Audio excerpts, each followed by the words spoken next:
I'm a bit reluctant to make this video just because whenever anyone brings up this topic in Hong Kong, I tend to usually roll my eyes. I can't even drink this yet, don't know why I'm holding it. I recently came across a YouTuber called Smiling Soul, also named as Abigail. Basically, she made a video about like things they don't tell you whilst you're travelling. And the one that really struck me was when she said not being able to go home. Now I actually wrote a comment on this and it was pretty long. Now I barely comment on videos because I just don't, but for this one I did. So if I comment, big deal, you know, it means it struck me. She basically said by not being able to go home after travelling a lot, it basically means that when you go home, you suddenly feel like you don't belong anymore and the people don't understand you and the people don't know you, or just this feeling of home isn't home anymore. This video is getting really serious, like I need something to line it up a bit. Much better.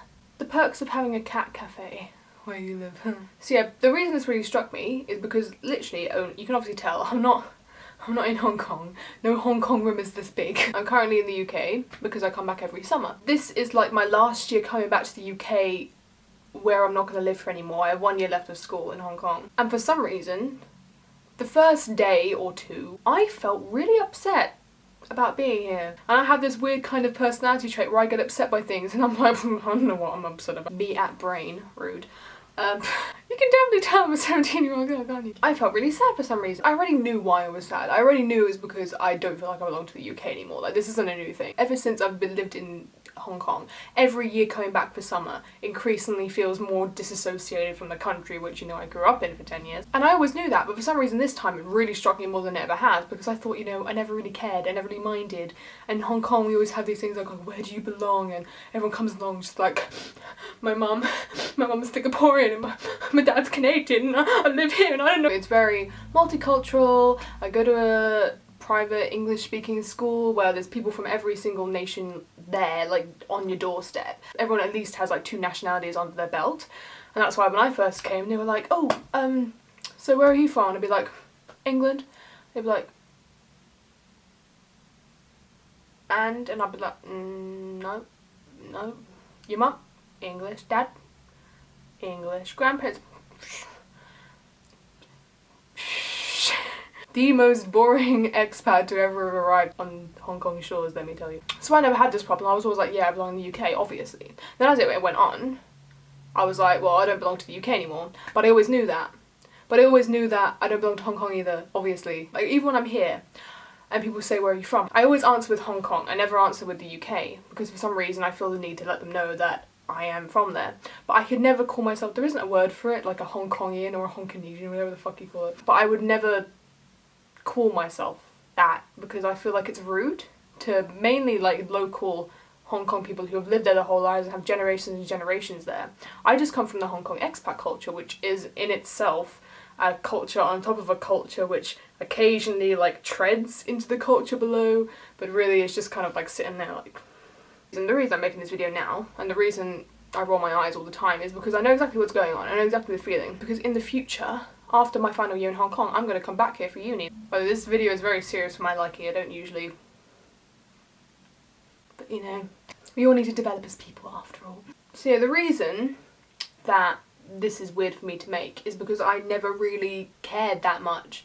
But like I said, I'm going to come back here for uni, which means I'm going to have to spend 3 or 4 years here. But hopefully, because obviously like the UK is, ever since I've left especially, it's become so much more culturally diverse and so many more people coming in. I think that's a really great thing. I think it's really good for the UK to have that actually, so fuck you UKIP. The tea is exceptionally great today. I'm joking, it's fucking disgusting. What is that?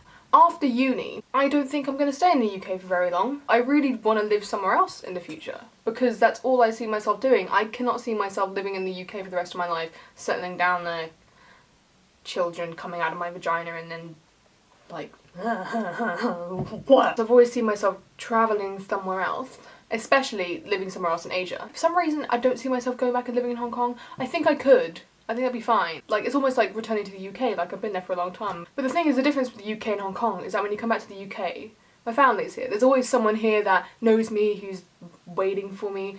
But the second I leave Hong Kong, everyone who I've ever made friends with there is also leaving. and is going to completely different countries all over the world. Basically the dilemma that my sister is consistently having all the time. When you go back, it's only really good when your friends are there. With, like, in some ways I kind of believe that, in some ways I kind of don't, because the country in itself stands up as its own thing. I want to live in another country, and being a proper career boo, it would obviously be top one is Korea, or perhaps Japan. Obviously, I'd want to learn the language before going, but bearing in mind I still only speak English, that's gonna be fucking hilarious. I don't know how strong the expat communities are there, but I'm guessing they are. The point I'm trying to get to is that perhaps this isn't necessarily a bad thing that I no longer belong to the UK anymore. I mean, like, I do, it's obvious. I have its humour, I have its accent. I decided to keep that the second I stepped into Hong Kong. I was like, I'm not going American. I have connections here, and when I come back, it's so easy to slip into the routine. Like, the second I'm back, I feel like I've been here for 4 weeks, even though it's been 4 days. Because, like I said, I can never call myself... I can't call myself Asian, obviously, but I can't properly identify with Asian culture. Like, I have a huge appreciation for it, obviously, and it's gotten to the point where I appreciate that culture a lot more than I appreciate my own. The point I'm trying to get to is that perhaps this isn't... I'm holding a miscall. That perhaps this isn't necessarily a bad thing, that I'm not entirely identified with England anymore. Because, and especially after one more year in Hong Kong, I have no idea what it's going to end up. This is kind of like a little diary entry, like, how's it going? Still fucked up. Because it kind of means in some way that I'm not tied down by a single culture.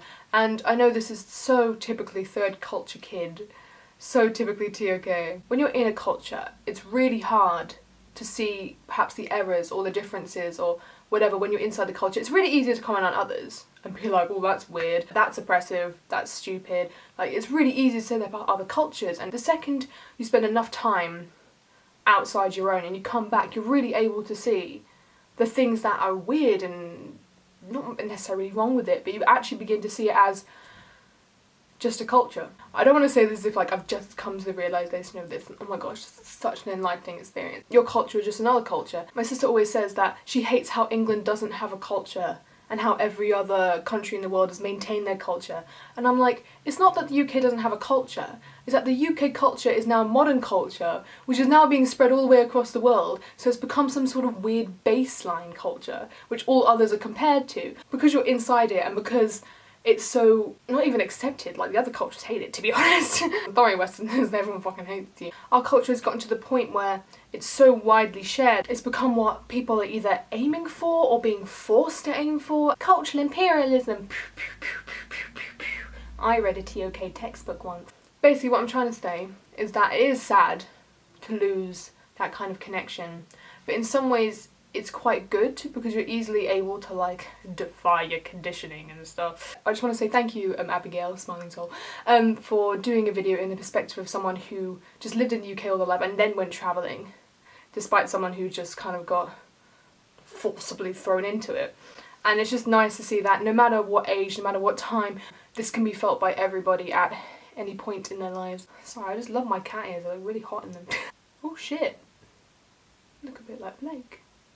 Not really, but I also want to say that I think this is really important for people that perhaps haven't gone travelling, because I know that you can't get that opportunity everywhere, obviously. Like, I'm very lucky that I was able to go live in Hong Kong. But for people that maybe can't travel, don't have the ability to travel, thank God we have the internet, basically. And I'd say that if you want to become more culturally aware, like us, no, if you want to explore other cultures, explore, not exploit, thank you very much, Lee, then yeah, just go online, like, watch a bit of K-pop, like a few Bollywood movies here and there. I don't know, maybe like research Wayang Kulit or something and learn a bit about Thai culture. That is oh no shit, that's Indonesian culture. Oh fuck. Fuck. I'm so sorry. I'm going to Indonesia in November actually. That's gonna be fun. So obviously globalisation is a thing and everyone says oh it's inevitable. But what's not inevitable is westernisation and stupid cultural imperialism, because that's basically what's causing so many other problems nowadays, is the fact that so many cultures don't feel as if there's any place for theirs anymore, because Westerners are like coming in and McDonald's is popping up everywhere. And I think it's so much more important for Westerners to acknowledge and they have a duty to realise and understand cultures that aren't their own, and ones that could obviously not die out. Well, I mean, like, cultures are dying out every single day, but it's important to explore them and to appreciate them, not on some sort of weird superficial ironic level, but to legitimately understand them and to appreciate that they're just people who live their lives different ways. I say thank you for Hong Kong for letting me see that, and thank you for giving me that appreciation. I wish I'd written down a script or notes or something, so this could be more intellectually explored, but We just got a nice bit of travel there from a confused teenager.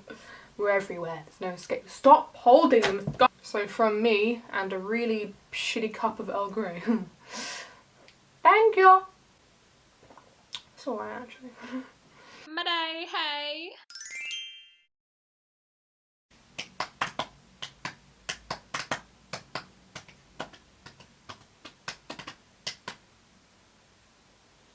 That was the We Buy Any Car theme, wasn't it? Just goes to show. You can take the girl out of England, but you can't take the England out the girl.